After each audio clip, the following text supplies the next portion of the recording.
All right, this is for all my entrepreneurs out there. I get asked this question a lot, and it's the balance of personal life to actual work to family. I mean, it's how personal do I have to be?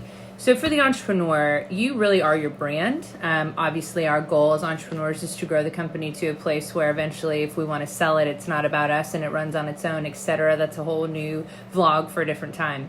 However, what is the messaging that you should have? How often should you post?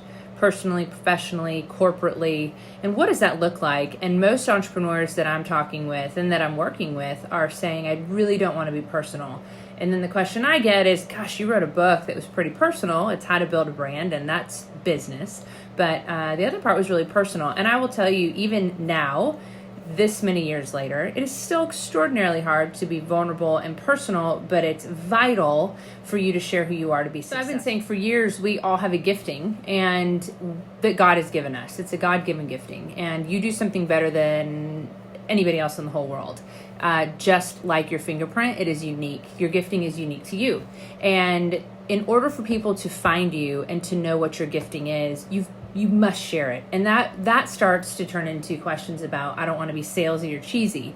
Correct. So when you're on social media, you want to share different pieces about yourself to create a cohesive look into your entire life. So that might be children, that might be experiences you've had, failures that you've had, successes that you've had, pieces of your life, where you went to school, how you were raised, how you weren't raised. I mean, all the good and the bad, shared with a plan in a certain cadence that allows people to get to know pieces of you at different times, so that when they see you, they understand what your gifting is, the value you have to offer, which is more than what you do, and why they should work with you or buy your product or service.